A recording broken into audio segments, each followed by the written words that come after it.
Seja muito bem-vinda, seja muito bem-vindo à minha revisão pessoal. Eu fico muito feliz se ajudar você também. Beleza, vamos falar agora sobre íris e cristalino, certo? Primeira coisa que é importante destacar é a lembrança do local das estruturas. Por exemplo, esse aqui é o cristalino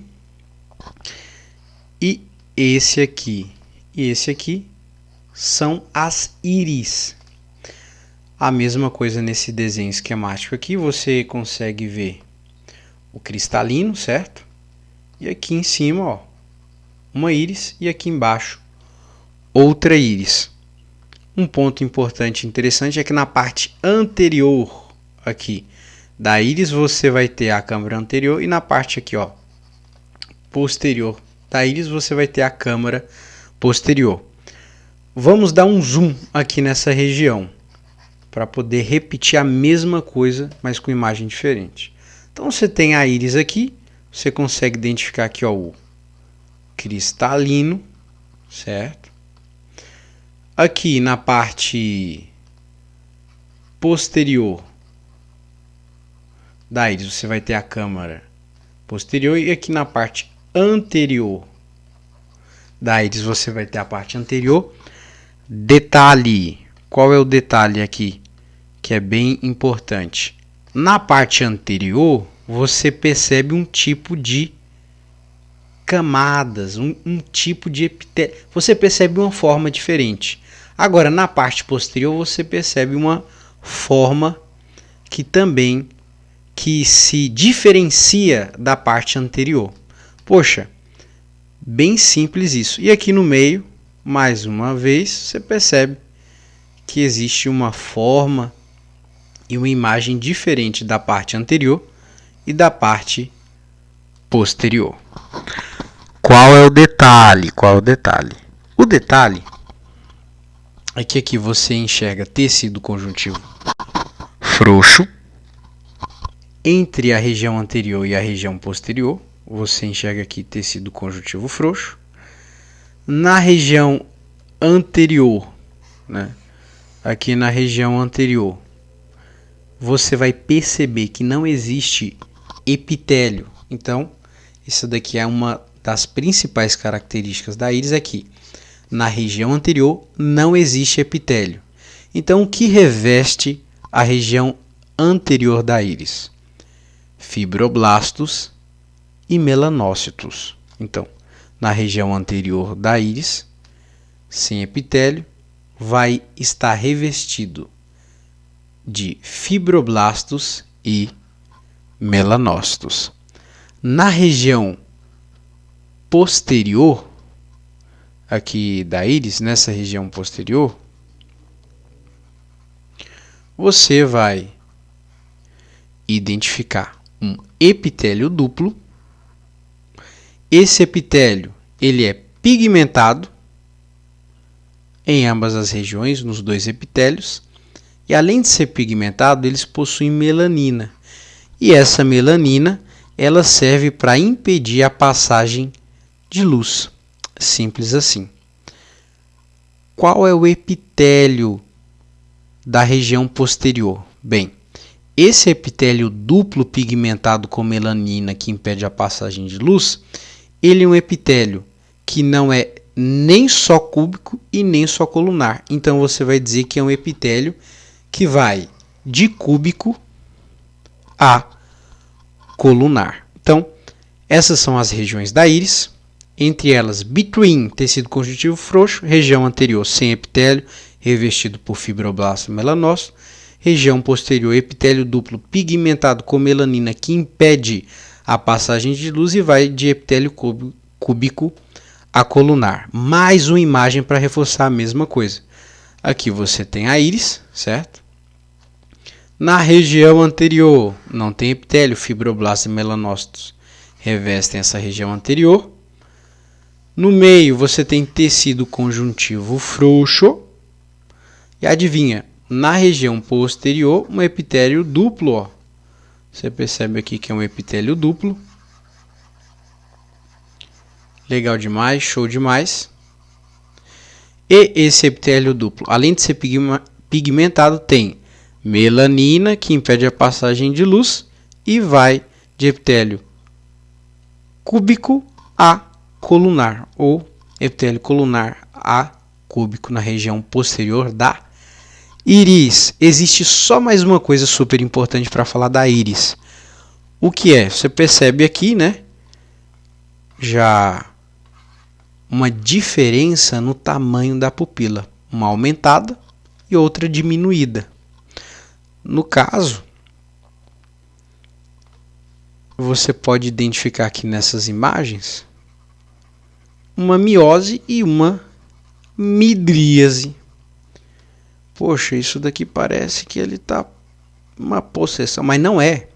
Isso é uma midríase. E por que ela ocorre? E por que ela está relacionada com a íris? Primeira coisa que você vai ter que lembrar aqui, são dos tais músculos lisos. Então, existem células epiteliais que vão se diferenciar em músculos lisos, ou seja, esses músculos lisos são da íris. São da íris. Então, você tem músculos lisos de origem mioepitelial. Então, são músculos lisos, certo? Da íris de origem mioepitelial. Então, todos os músculos da íris, a saber, os músculos lisos, são de origem mioepitelial. No have more secret, man. No have more secret. E existe dois tipos de músculos que seus nomes remetem às suas respectivas funções. Por exemplo, nós temos o músculo constritor da pupila. O músculo constritor da pupila, ele vai servir, inclusive, para diminuir a pupila. O nome já fala, né? Constritor. Vai diminuir a pupila. E esse músculo vai ser estimulado pelo sistema nervoso parasimpático, certo? E vai causar uma miose. Então, o músculo constritor da pupila está relacionado com a miose, que é estimulado e induzido pelo sistema nervoso parasimpático. Calma que eu vou repetir isso de novo. E o tal do músculo dilatador da pupila, ambos músculos de origem mioepitelial. Bem, o músculo dilatador da pupila, ele vai dilatar a pupila, ou seja, causar midríase. E ele é estimulado, induzido, fomentado pelo sistema nervoso simpático. Então, um é o sim e o outro é o para. O para é para miose, então é menorzinho, é meio que pequenininho, parasimpático. O outro midríase, dilatado, maior, então simpático. Beleza? Não tem muito segredo isso aqui. Repetindo a mesma coisa, você tem aqui a midríase, que é a dilatação. Midríase é dilatação da pupila, então eu já penso no músculo dilatador da pupila. E quando dilata, aumenta e você consegue ver mais coisas, inclusive, em tese, né, você consegue ver mais coisas. Apenas uma forma, um mnemônico para lembrar disso aqui, de maneira didática, vamos dizer assim. E aí sim, você aumenta a pupila, sim. Então, se está aumentando a pupila, é sim, simpático. Midríase, aumentou a pupila, dilatou a pupila, músculo dilatador da pupila, sim. Agora, vai crescer na miose? Não, ele para. Então, primeiro que ele vai parar. Tem alguma coisa que está atrapalhando esse processo. Tem algum constritor que não deixa crescer, que não deixa dilatar. Então, é o músculo constritor da pupila. E ele para de crescer. Sistema nervoso parasimpático. Vai causar o quê? Uma miose. Então, você tem midríase e miose. Aqui você está vendo o músculo dilatador. Se é músculo dilatador, é sim simpático. Sim, yes, man. Yes, simpático. E que está relacionado com a midríase. Beleza? Mais uma vez falando do músculo liso de origem mioepitelial. Certo? Que a íris vai de forma cúbica colunar. Legal demais. E agora vamos entrar de fato no cristalino. Cristalino. Bem, aqui você tem uma imagem do cristalino e um zoom, né, dessa região em verde. Aqui nessa região em verde você tem uma camada de pele, de tecido, certo? Você tem uma camada aqui de tecido, de tecido epitelial, e depois você vai ter uma outra camada após esse tecido aqui que você deu uma olhada, esse tecido. E esse outro tecido, você percebe que ele possui uma característica muito específica, né? Ele tem várias listras, vários cortes. E essas várias listras, esses vários cortes, eles estão relacionados intimamente, unicamente, com uma característica muito importante e especial do cristalino. Então vamos lá. O que você está vendo aqui? Ó? Basicamente, você já viu algumas coisas daqui. Por exemplo, você consegue identificar aqui o tecido conjuntivo frouxo da íris, que está entre a parte anterior e a parte posterior da íris. A parte anterior, que é essa parte aqui da íris, ela vai dar de cara com a câmera anterior, e o epitélio dessa região ele é inexistente, e o que reveste essa parte anterior da íris são os melanócitos, os fibroblastos, células que não são pigmentadas. Agora, depois você vem para a região do meio, que é tecido conjuntivo frouxo. Depois você tem uma dupla camada de tecido epitelial colunar acúbico simples. Essa dupla camada de tecido epitelial colunar acúbico simples é uma camada, certo, de tecido epitelial pigmentado com melanócitos que vão impedir a passagem de luz. Então, poxa, isso aqui você já sabe. E a parte posterior da íris vai dar de cara com a câmara posterior. Sem segredos. Agora você vai ver o cristalino. E aqui você tem a cápsula do cristalino, o epitélio subescapular, as fibras do cristalino, que são aqueles tanto de linhas que eu falei agora, e tudo isso aqui é o cristalino. É isso que você está vendo nessa lâmina. Vamos dar um zoom. Então aqui você está vendo as fibras do cristalino, o epitélio subescapular e a cápsula do cristalino. Olha só o que nós vamos comentar dessa região aqui, ó. Interessante. O cristalino, certo? Ele tem essas linhas paralelas que foi comentada desde o início, que são células que, olha só, olha o detalhe, são células que só perdem. Pensa em célula que perde. São células que perdem, e por elas perderem algumas coisas, elas precisam dar um jeito de resolver. Elas precisam se alongar, se esticar mais para poder alcançar o que elas precisam para resolver o problema.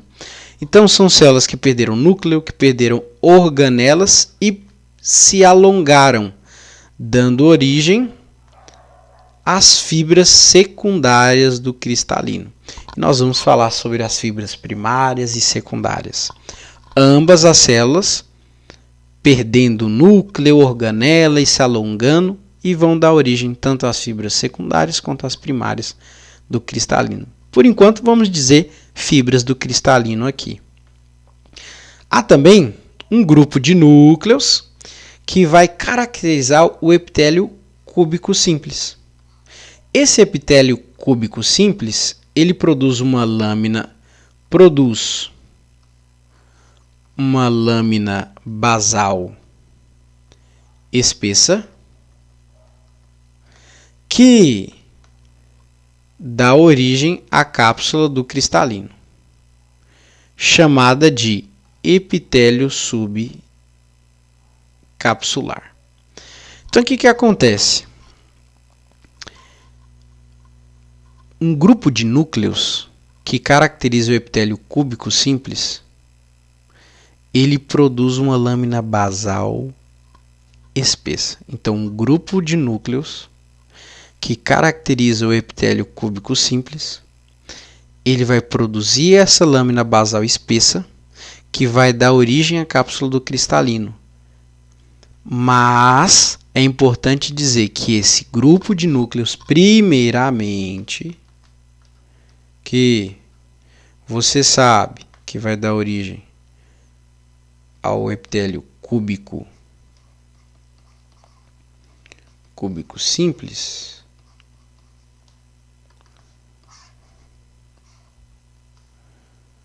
que vai dar origem ao epitélio cúbico simples, né? Trata-se,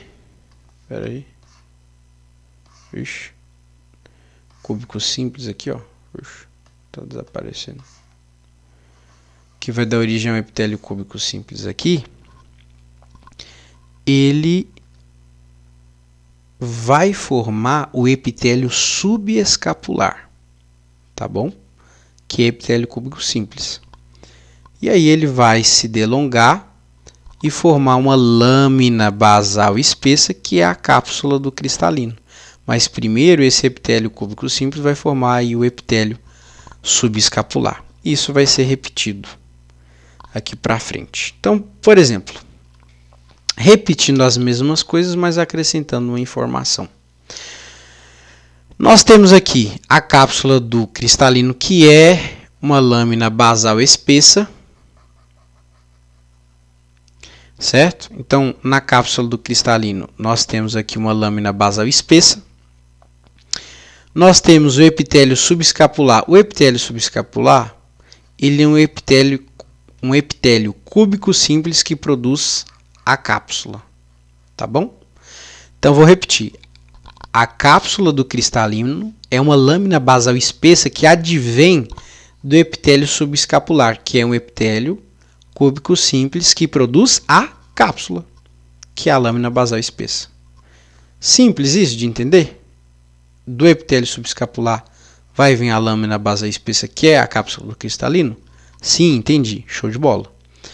As fibras do cristalino são células que alongaram, que perderam núcleo, que perderam organelas, e elas são células que estão paralelas uma à outra. E isso aí vai formar as fibras do cristalino. Estou chovendo no molhado de novo, mas é importante. Qual é o detalhe? Nós vamos ter dois tipos de fibras. Dois tipos. As fibras secundárias do cristalino, que vieram do plano equatorial, que se renovam. Então você vai ter fibras secundárias do cristalino que vão vindo de um tal de um plano equatorial. Eu falei, moço, rapaz, que história é essa de plano equatorial? Calma que eu vou te explicar. Mas você só precisa lembrar que as fibras secundárias do cristalino vieram do plano equatorial e elas se renovam. Mas as fibras primárias que vieram da parte posterior do cristalino, elas não vão se renovar. Então, o que você já aprendeu aqui? Você já aprendeu que as fibras do cristalino vieram de células que perderam núcleo, organelas e se alongaram e ficaram paralelas. Mas as secundárias vieram de um plano equatorial e elas se renovam. e as primárias vieram da parte posterior e não se renovam. Simples assim. Agora, nós vamos falar da origem embriológica. E aí eu lembrei desse desenho antigo, que é... Não sei se você já ouviu falar desse desenhozinho, que é de onde vem. Então, de onde vem essas estruturas? Tem que ter essa quebra aqui, porque é um conteúdo denso que não acaba nunca mais, né? De onde vem? Então, olha só. Qual é a origem embriológica do cristalino? Quais são os processos que nós precisamos lembrar? Primeiro passo de todos é lembrar lá do ectoderma, né? Então existe lá o ectoderma da superfície. E esse ectoderma da superfície, ele está de boa, está tranquilo lá. E aí, de repente, por N estímulos, esse ectoderma da superfície começa a se espessar. Ele começa a se espessar. Tá certo? Ele começa a se espessar. E esse ectoderma que se espessa, ele vai dar origem ao placoide do cristalino ou ao placoide óptico. Então, daqui já é possível fazer uma pausa simples. Ectoderma da superfície se espessa e forma o placoide do cristalino ou placoide óptico. Poxa, até agora está tudo muito fácil, está tudo muito simples. Legal. Eu vou dizer uma coisa.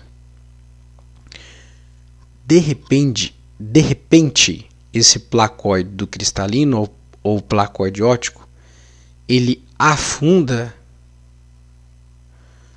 no mesênquima. Ele afunda no mesênquima. Simples assim. Então, de repente, o placoide do cristalino ou placoide óptico, ele afunda no mesênquima. Aonde? Na saliência frontonasal. Certo? Na saliência frontonasal. E quando esse placoide do cristalino ou placoide óptico afunda no mesênquima, na saliência frontonasal, ele vai em direção ao tal do cálice óptico, que é a região que vai formar a retina. Tão simples. Ectoderma da superfície espessa, forma o placoide do cristalino ou placoide óptico, very easy, muito simples. Aí ele vai afundar no mesênquima, na saliência frontonasal, em direção ao cálice óptico, que é a região que vai formar a retina. Poxa, tá difícil de ver isso. Mas olha só, essa região que começa a formar a retina, ela ama o cristalino. E por amar o cristalino, ela vai ter uma reação recíproca. Poxa, reação recíproca. Me explica, não entendi. Te explico, você vai entender. Quando existe reciprocidade entre duas pessoas, significa que uma traz alegria e a outra também. Uma traz carinho e a outra também. Uma se desenvolve e faz a outra se desenvolver também. Então, esse ectoderma de superfície que vai se espessar, formar o placoide do cristalino ou placoide óptico que afunda no mesênquima na saliência frontonasal em direção ao cálice óptico, vai induzir a região a formar a retina. E a retina ama o cristalino. Então, a retina em desenvolvimento vai estimular o desenvolvimento do cristalino. E o cristalino vai estimular o desenvolvimento da retina. Porque eles se amam e existe entre eles reciprocidade. Ou seja, na embriologia, reciprocidade significa dizer que um vai estimular o desenvolvimento do outro, Se não há interesse da parte de um estimular o desenvolvimento do outro, significa dizer que não é uma reciprocidade verdadeira. Nó, Lucas. Sério? Sério, verdade? Verdade. Show de bola. Então aqui você tem um desenho esquemático, só para mostrar aqui, ó, formação do cálice óptico. Você percebe também que esse cristalino que está se formando, ele tem um formato mais ou menos de uma espécie de vesícula. Você pode ver aqui, ó, vesícula óptica, mais ou menos espécie de uma vesícula, certo? Um negócio assim arredondado. E essa informação, mesmo parecendo simplória, ela é muito importante para os próximos passos, porque a partir do momento que está se desenvolvendo ali o placóide cristalino, ele afunda para a região, ele afunda ali dentro do mesênquima em direção ao cálice óptico e estimula a formação da retina que é recíproca ao cristalino, vai formar uma vesícula, olha só, uma vesícula do cristalino. Na verdade, é uma estrutura que se assemelha a uma vesícula.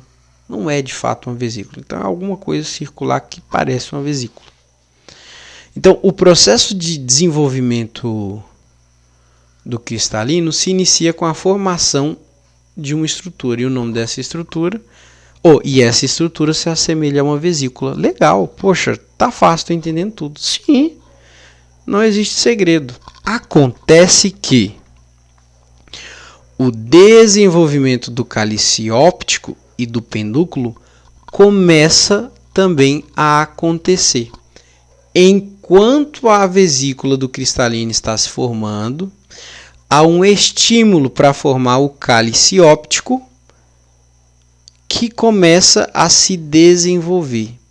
E esse estímulo que vai desenvolvendo o cálice óptico vai fazendo com que concomitantemente, ou seja, ao mesmo tempo, inicie o surgimento no cálice óptico de uma haste ou pendúculo lá nesse cálice óptico. E é nessa haste, nesse pendúculo do cálice óptico, que você vai ver o desenvolvimento de artérias e veias. Então, é nesse desenvolvimento da haste ou pendúculo do cálice óptico que você vai ver a produção, o desenvolvimento de artérias e veias. São quaisquer artérias e veias? Não, não são quaisquer artérias e veias. São artérias e veias chamadas de hialoides. Artérias e veias chamadas de hialoides. Poxa, onde que está isso aqui, ó? Hialoide, ó, nesse desenho esquemático aqui, tá vendo? Muito simples, certeza que você está entendendo tudo. Certeza, não é possível. Aí, nesse pendúculo vai, aqui, ó, repetindo a mesma coisa que eu falei. Nesse pendúculo, você vai ver o desenvolvimento das artérias e veias hialoides. E esses vasos sanguíneos vão crescer e se estender até a região do cristalino. Mais informação, repetindo a mesma coisa, acrescentando informação. Qual informação? A informação é a seguinte: artérias e veias hialoides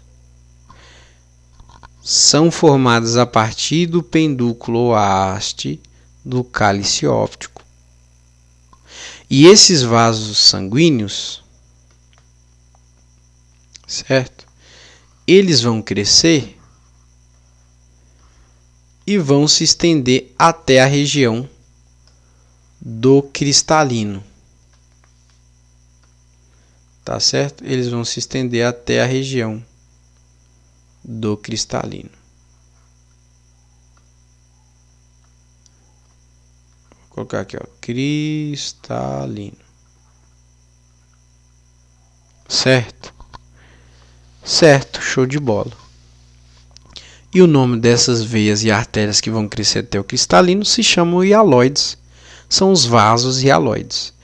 Poxa, muito simples, muito não é possível. Até uma criança aprende isso aqui. Tudo bem, aí já é um exagero, né? Bastante coisa mesmo. E qual a função dessas artérias e veias hialoides? Nutrição do cristalino.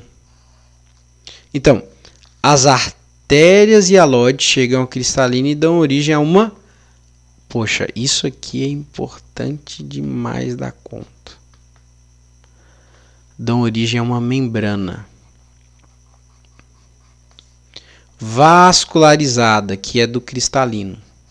Essa membrana vascularizada do cristalino, né, ela vai ter a função de nutrir e sustentar o desenvolvimento embrionário do cristalino. Então, a membrana, isso aqui é importante demais, a membrana formada pelas veias e artérias, aqui ó, veias e artérias hialoides, vascularizada, vão ter a função de, certo? De nutrir e ajudar em todo o desenvolvimento embrionário de quem? De quem? Pode falar de quem? Do cristalino. É isso, nutrir. Então você tem uma região, uma membrana bem vascularizada. E essa membrana que vai estar ali no cristalino, ela vai obstruir a pupila. Aí você pode me perguntar assim, por que ela vai obstruir a pupila? Eu não consegui entender. Vai obstruir a pupila? Sim, very easy. Por quê? Simples, olha só. Aqui você tem a córnea. Aqui você tem a íris de cima, a íris de baixo. Aqui você tem o cristalino.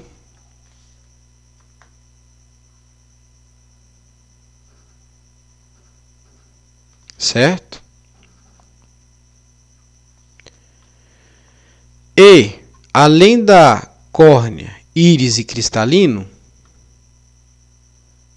certo? Além da córnea, íris e cristalino, você, né, vai ter aí,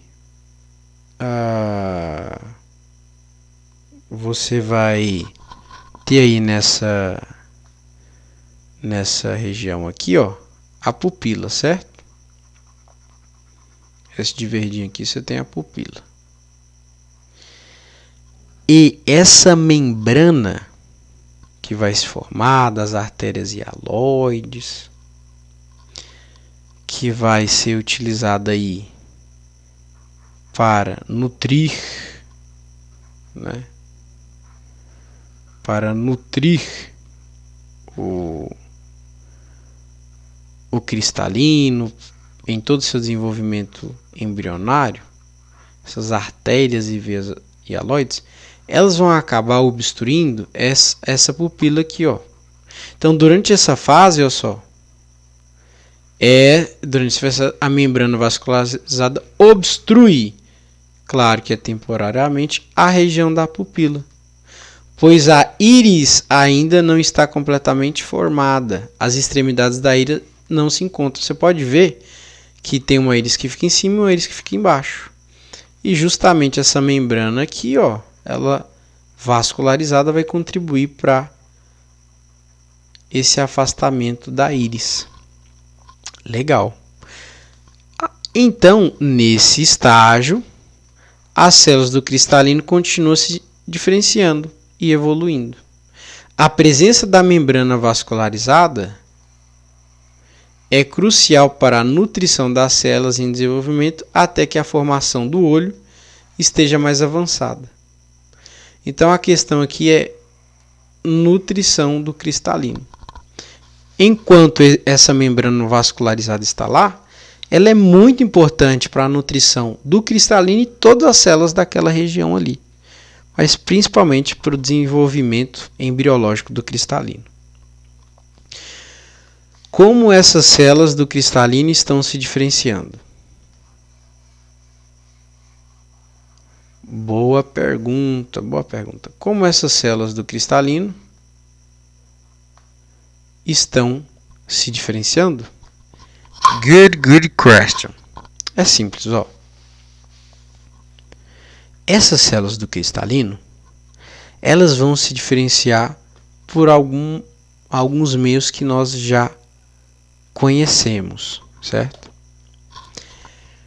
Bem, na região posterior, e eu já vou dizer que elas vão se diferenciar dividindo-se em regiões. Então aqui é a região 1, região 2 e região 3. A região 1 é a região aí da frente, vamos dizer assim. Depois você tem a região aí do meio, que eu vou dizer que é equatorial. Depois eu vou dizer que tem a região de trás, que é a região posterior. Tá certo? E assim essas células do cristalino vão começar a se diferenciar. Poxa, Lucas, como assim existe a parte da frente, a parte do meio e a parte de trás? É porque você lembra que o cristalino ele estava com formato mais ou menos de uma vesícula? Pois é. Uma vesícula, ela possui, certo? Ela possui aí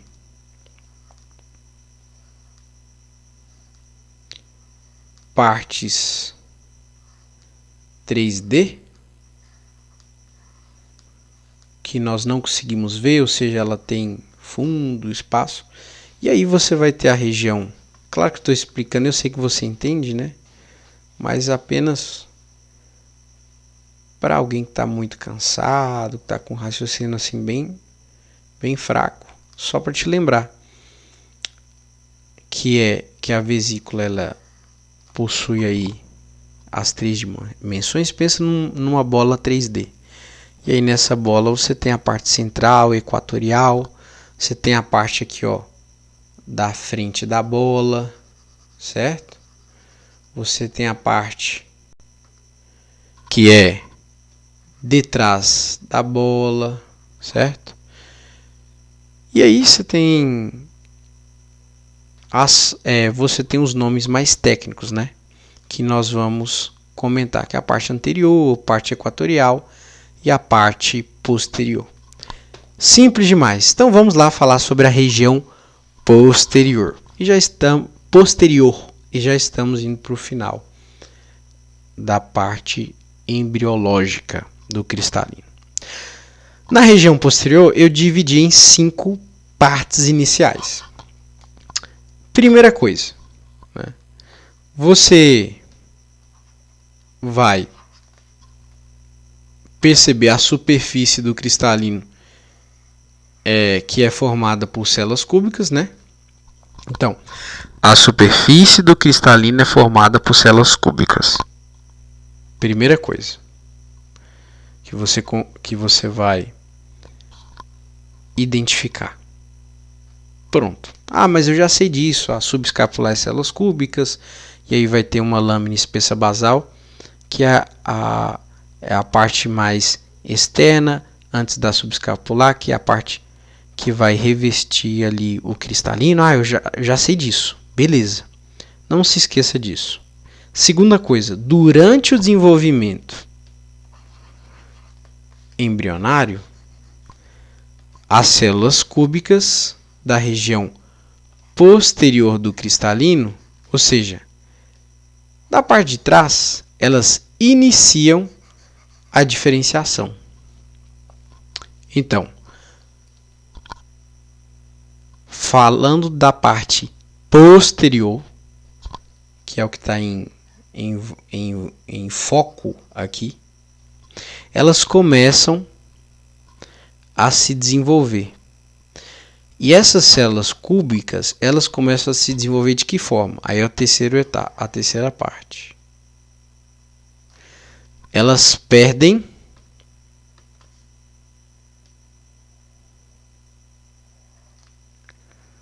o núcleo.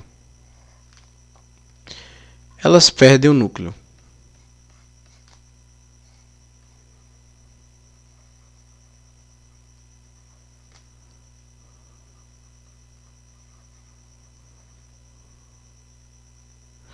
Show de bola. Elas perdem o núcleo. Depois que elas perdem o núcleo acontece uma quarta coisa. Elas se alongam.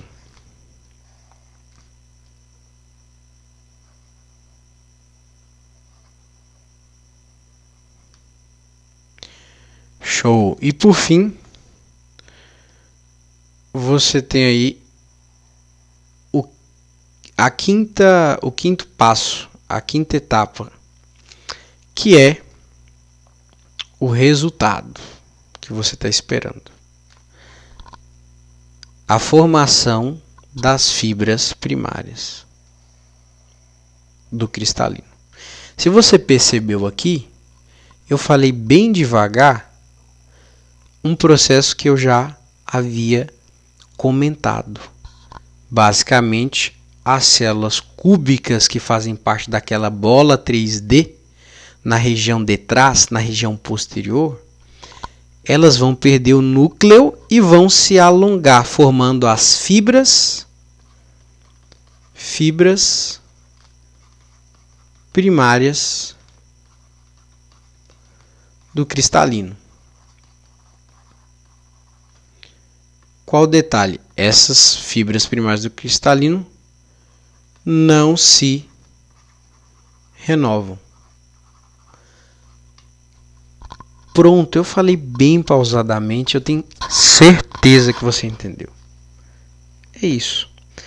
Quando nós vamos para a região anterior, agora para a região equatorial, lembrando daquela bola 3D de células cúbicas, na região aí mais central, na região equatorial do cristalino, certo? Lembra lá da linha do Equador, você que é bom em geografia? Se você não é, parte do meio. Se você não é muito ruim para identificar aí objetos no espaço, então você vai ter que só lembrar que na região equatorial do cristalino, certo? Você vai ter uma diferenciação também daquelas células cúbicas, certo? As células do plano equatorial, e aqui estou comentando essa parte inicial, as células do plano equatorial da vesícula, daquele formato similar a uma vesícula do cristalino, elas vão ser responsáveis pela formação das fibras secundárias. Então aqui, ó, de início eu já mostrei para você que as fibras primárias, elas vêm da região posterior e as fibras secundárias da região equatorial. Já foi falado isso rapidamente, agora está sendo reiterado. E aí esse processo de diferenciação envolve algumas etapas. Separei só em 3 etapas. Por quê? Porque são etapas sempre reiteradas e muito parecidas. Olha só, as células dessa região, elas vão se alongar. São as células cúbicas. Elas vão perder os núcleos e as organelas. E depois de perder os núcleos e as organelas e se alongarem, certo? Vão dar origem às fibras secundárias do cristalino, que são as fibras maduras presentes no cristalino que você pode ver na lâmina.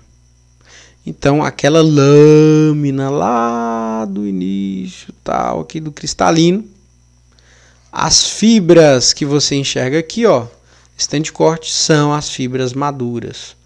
Ou seja, são as nossas fibras secundárias. E qual o detalhe? Elas podem se renovar. Podem se renovar. E a região da frente? A região da frente vai fazer alguma coisa? Vai. A parte da frente, ela não perdeu núcleo, não perdeu organela, não alongou e elas permaneceram sendo um epitélio cúbico simples. É isso que está descrito aqui para você. Pronto. Não tem mais nenhum ponto que pode ser comentado sobre essa região aqui? Sim.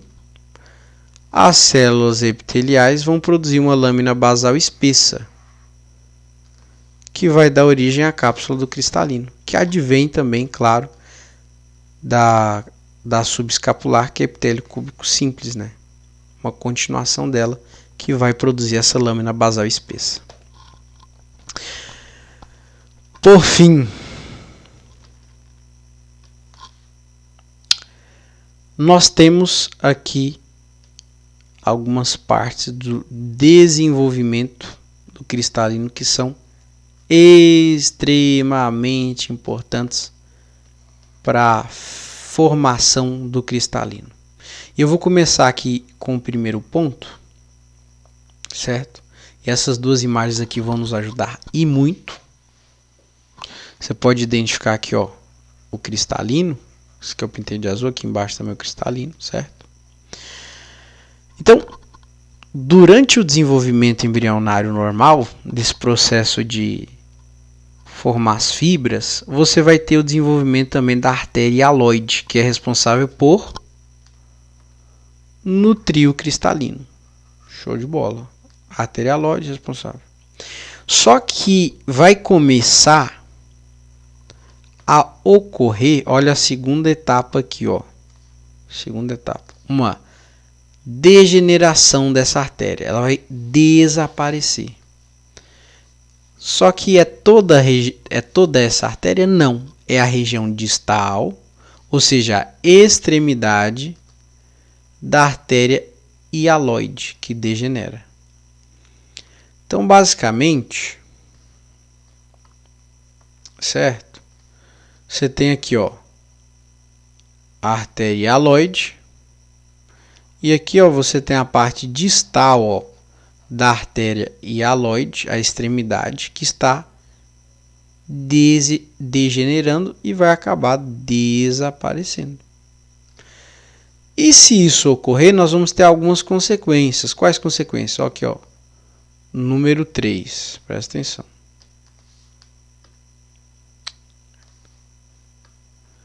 Número 3. Acaba a nutrição. Acaba a nutrição nessa região. O que isso significa dizer? Significa dizer que se acaba a nutrição nessa região com a degeneração, certo? Com a degeneração.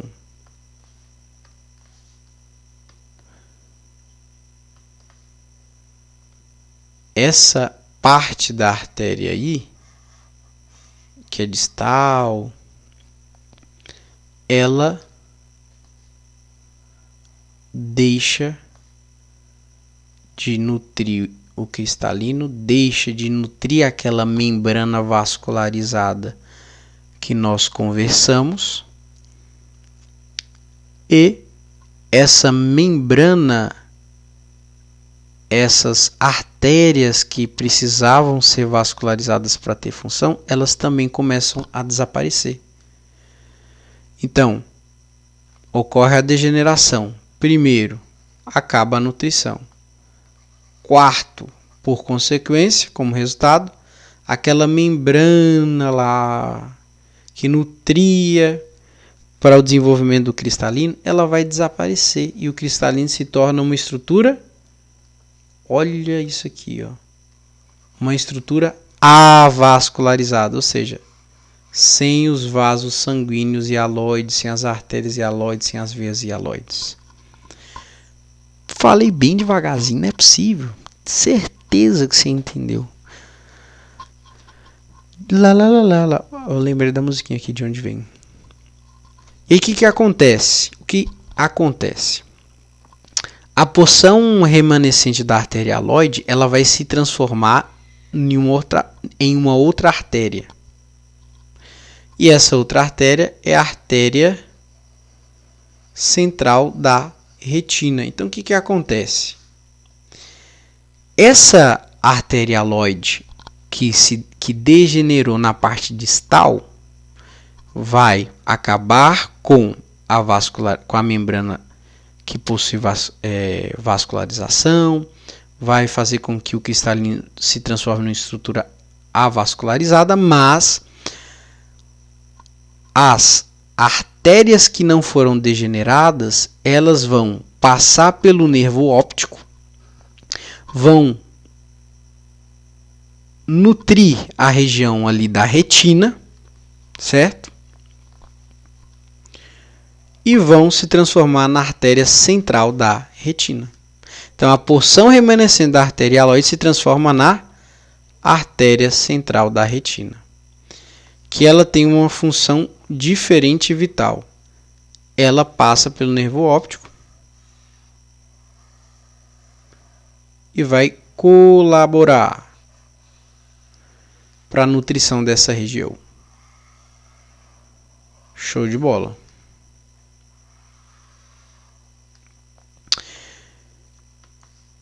Ao chegar na retina, essa artéria central da retina, ela se ramifica para irrigar e nutrir essa área do olho. Que foi o que eu disse, né? A artéria central, ela chega na retina, se ramifica e vai irrigando ali a área da retina. Durante o processo de diferenciação celular, antes de perderem os núcleos, ocorre um negócio interessante.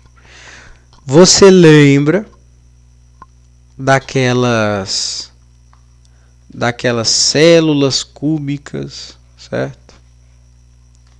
Células cúbicas que perdem as organelas, perdem o núcleo, se alongam e formam as fibras primárias, se for na parte posterior. Se for na parte equatorial, fibras secundárias que se renovam, as fibras primárias não se renovam. Pois é. Durante o processo de diferenciação celular dessas células aqui, que elas perdem os núcleos, elas produzem uma proteína. Poxa, legal, show de bola. Sério. Elas produzem uma proteína. E o nome dessas proteínas é a cristalinas e as filencinas. Poxa, é importante isso? Nossa, você tá doido. As cristalinas e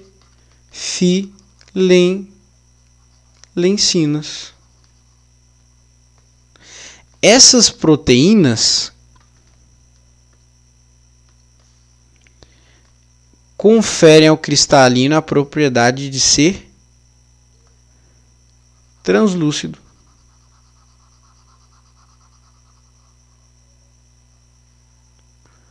Show de bola. Permitindo que ela converta a luz em um ponto específico da retina, chamado fóvea, que é o ponto focal.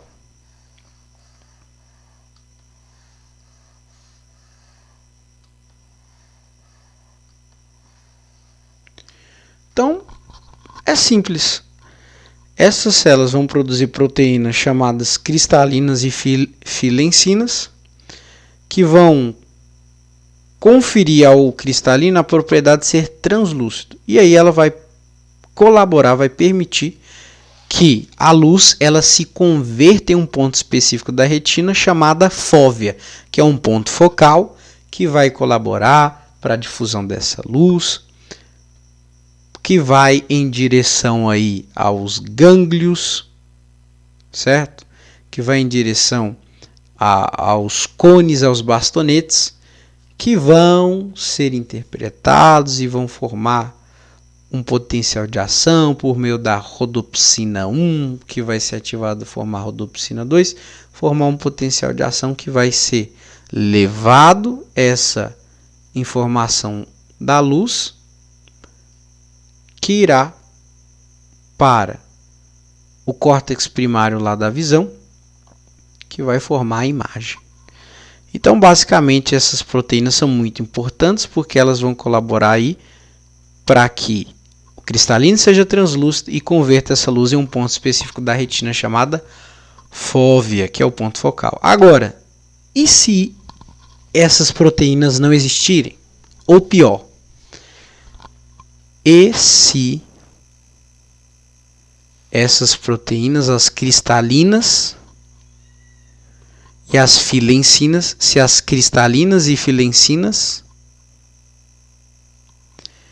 elas simplesmente, as cristalinas e filencinas simplesmente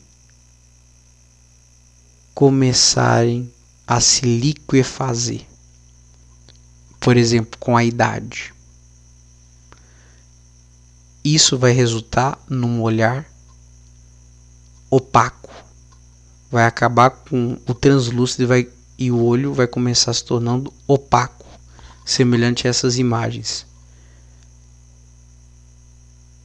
Vai dificultar a convergência na luz no ponto da fóvea da retina, que é o que nós precisamos, que é o fisiológico, e essa é a característica principal de uma doença chamada catarata.